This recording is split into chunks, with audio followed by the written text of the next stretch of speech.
Welcome to our school YouTube channel. हम आज कर रहे हैं क्लास 7 का chapter 4 that is simple equations. तो आपको जो भी इसमें समझाया जा रहा है वीडियो में, मतलब जो भी एक्सरसाइज समझाई जाएगी आपको अपनी फेयर नोटबुक में नोट करनी है एक्सरसाइज। तो फर्स्ट आपकी डेफिनेशन बनती है इस चैप्टर में से एक, वो है वेरिएबल, एंड सेकेंड डेफिनेशन है equation.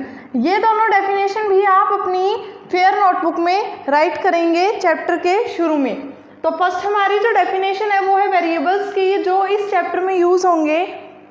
It takes on a different numerical value, मतलब जो वेरिएबल क्या होता है कि हर बार जो इसकी वैल्यू होगी वो डिफरेंट होगी।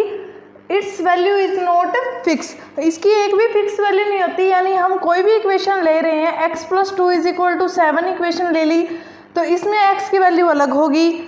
अगर इक्वेशन हम चेंज कर देते हैं कि x-2 = 7 है तो इस इक्वेशन में x की वैल्यू क्या होगी, अलग होगी। और जो x है इस इक्वेशन में that's is our variable.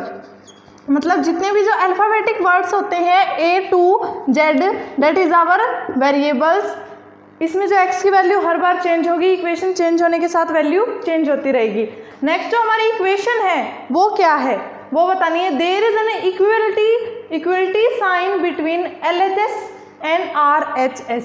LHS का मतलब है लेफ्ट हैंड साइड, RHS का मतलब राइट हैंड साइड। जैसा कि हमने एक ऊपर इक्वेशन ली थी,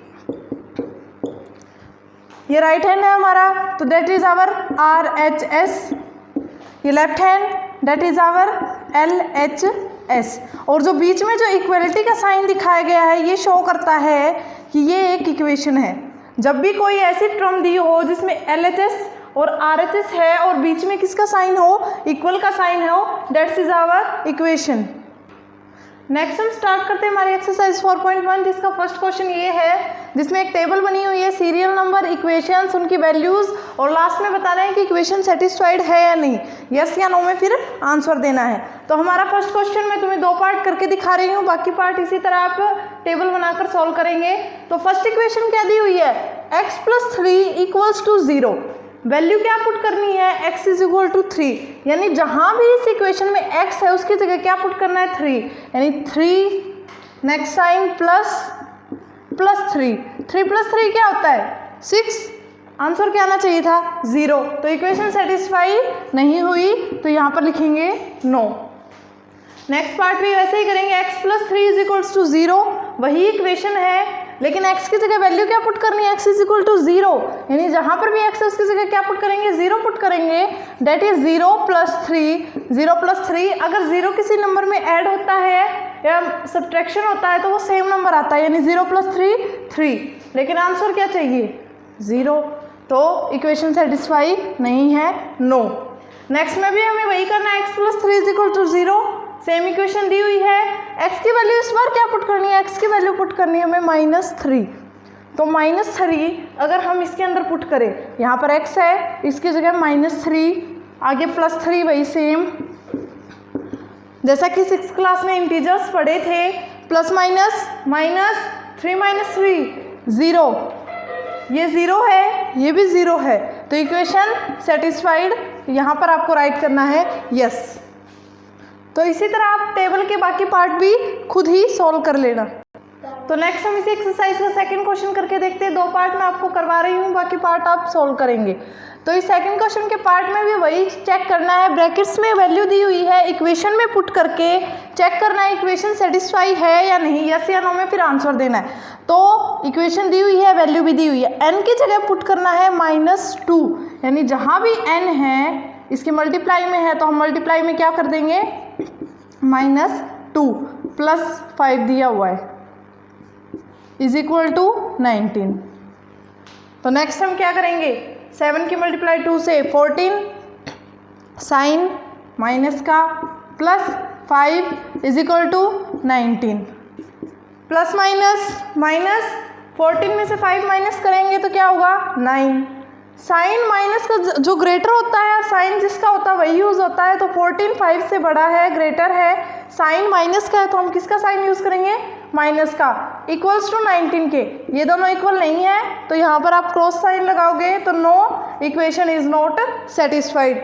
वैसे मैं आपको एक और पार्ट करके दिखाती हूँ जिसमें इक्वेशन दी हुई है 4p - 3 = 13।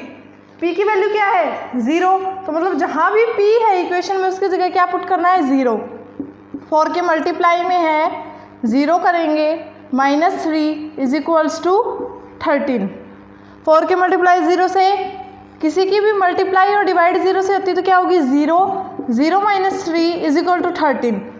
एडिशन या सब्सट्रैक्शन हो 0 से तो सेम नंबर वही आता है 3, साइन 3 ग्रेटर है 0 से तो साइन माइनस का इज इक्वल टू 13। दोनों इक्वल नहीं है तो क्रॉस लगेगा, know the equation is not satisfied. तो नेक्स्ट हम इसी एक्सरसाइज का थर्ड क्वेश्चन करके देखते हैं जो हमें दिया हुआ है। इसको सॉल्व करना है हमें by error and trial method. तो वो मेथड क्या होता है, इसके दो पार्ट है, एक पार्ट मैं आपको करवा रही हूँ, नेक्स्ट पार्ट आप खुद करेंगे और फिर अपनी फेयर नोटबुक में राइट करेंगे। By error and trial method का मतलब क्या है, सबसे पहले जहाँ भी p है उसकी जगह आपको 1 पुट करना है। p मल्टीप्लाई में है तो 1 + 2 इज इक्वल टू 17।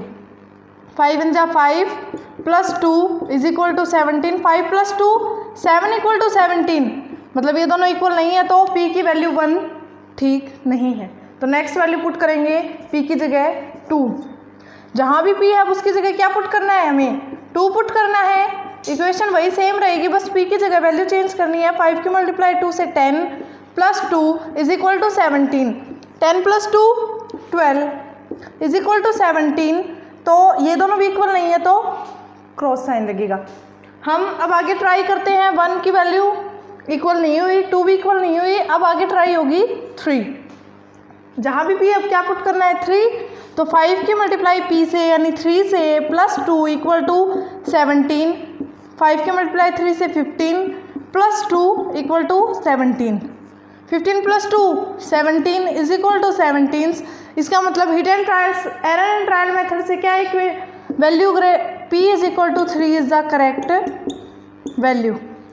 वैसे ही आपको सेकंड पार्ट में भी इसी तरह सबसे पहले 1 फिर 2 फिर 3 और जो करेक्ट वैल्यू वो निकालनी है। नेक्स्ट हम एक्सरसाइज का 4th क्वेश्चन करके देखते हैं। जो आपके स्टेटमेंट वाले समय आपको उसको इक्वेशन की फॉर्म में लिखना है। तो स्टेटमेंट में याद रखिए प्लस के लिए प्लस या फिर सम जो टर्म है वो यूज़ की जाएगी, उसकी जगह प्लस साइन यूज़ करेंगे। सब्ट्रैक्ट माइनस या टेक्स अवे दिया हो तो आप कौन सा साइन यूज़ करेंगे, माइनस वाला साइन यूज़ करेंगे। टाइम्स या मल्टीप्लाई दिया हो तो आप मल्टीप्लाई वाला साइन यूज़ करेंगे। इज गिव्स या गेट तो उसके लिए आप कौन सा साइन यूज़ करेंगे, इक्वल वाला साइन यूज़ करेंगे। नेक्स्ट डिवाइड के लिए आपको पता है डिवाइड वाला साइन यूज़ होगा। तो इसके मैं आपको 2 पार्ट्स करवा रही हूँ, बाकी पार्ट आप सोल्व करिए। The sum of numbers x and 4, मतलब अगर 2 नंबर की सम करें यानी 2 नंबर्स की प्लस करें, किस किस की, x और 4 की, इज 9, यानी किसकी प्लस करनी है, x + 4। इसका मतलब मैंने आपको क्या बताया था, इक्वल लगाना है। किसके इक्वल है, 9 के। The sum of number x और 4 की प्लस कर दी, किसके इक्वल है, 9 के। नेक्स्ट है if you take away 6 from 6 times y। From अगर टर्म दी हो तो उसके बाद वाली टर्म को पहले देखना है, पीछे वाली को बाद में। तो सबसे पहले हम 6 टाइम y पे ध्यान देंगे। 6 टाइम y का क्या मतलब हुआ, 6 टाइम का मतलब मैंने बताया था मल्टीप्लाई किसके साथ, y के साथ। टेक अवे का मतलब क्या बताया था, माइनस, यानी हम माइनस करेंगे। किसको माइनस करना है, 6 को। यू गेट 30, यू गेट का मतलब बताया था इक्वल, इज इक्वल टू 30। तो 6 की मल्टीप्लाई y से 6y - 6 इक्वल्स टू 30। तो ये हो गई हमारी इक्वेशन। बाकी सम सॉल्व करने के लिए 1/3 को 1/3, 1/3, 1/4 को 1/4 आप इनको यूज़ कर लेना। अब हम 5th क्वेश्चन करते हैं। 5th क्वेश्चन में जैसे आपने 4th क्वेश्चन में स्टेटमेंट को इक्वेशन में चेंज किया था, अब आपको 5th में उसका अपोजिट करना है। अपोजिट करने का क्या मतलब है, इक्वेशन को स्टेटमेंट में चेंज करेंगे। फर्स्ट इक्वेशन दी हुई है m - 7 = 3। तो सब्ट्रैक्शन में आप हमेशा क्या करेंगे, इफ़ यू, कोई भी इक्वेशन बनाने का तरीका इफ़ यू से आप स्टार्ट कर सकते हैं। इफ़ यू सब्ट्रैक्ट, माइनस का साइन है तो सब्ट्रैक्ट लिखना या फिर माइनस लिखना, वो आपकी मर्जी है। किसको माइनस करें, सब्ट्रैक्शन में मैंने आपको पहले भी बताया था कि आपको जो दूसरी टर्म है उसको पहले लिखना है। तो अब सब्ट्रैक्ट 7, जिसमें से हमने सब्ट्रैक्ट की उसको बाद में, और बीच में क्या यूज़ करना है, from m। If you subtract या माइनस 7 फ्रॉम m, यानी m में से 7 को माइनस करने पर यू गेट, आपको मिलेगा 3, या फिर गिव्स 3 इज 3, जो टर्म आपको ठीक लगे। सब्ट्रैक्ट की स्पेलिंग चेंज कर लेना, एस नहीं आएगा यहाँ पे। नेक्स्ट जो हमारी इक्वेशन दी हुई है आपको एक 1/2 वाले पार्ट की करवा रहे हैं हम, p/2 + 2 = 8। इफ़ यू से स्टार्ट कर लेना, इफ़ यू कौन सा साइन है, ऐड यूज़ करेंगे, ऐड किसको ऐड कर रहे हैं, 2 को 2। सब्सट्रैक्शन में फ्रॉम यूज़ होता है और एडिशन में 2 यूज़ होता है। इफ़ यू ऐड 2 किस में ऐड किया है, p/2 में, यानी हाफ ऑफ p। अगर आप ऐड करते हो 2 को हाफ ऑफ p के अंदर तो क्या मिल रहा है, 8 गिव्स 8, या यू गेट 8 या इज 8, जो भी सुटेबल रहे। अब हम लास्ट क्वेश्चन करने जा रहे हैं 4.1 का 6th क्वेश्चन है, जिसका सेकंड पार्ट है Lakshmi's father is 49 year old. Lakshmi के फादर की एज दी हुई है 49 year old. He is 4 year older than 3 times Lakshmi age. वो 4 साल बड़े हैं लक्ष्मी की एज से, और कितने गुना, 3 गुना।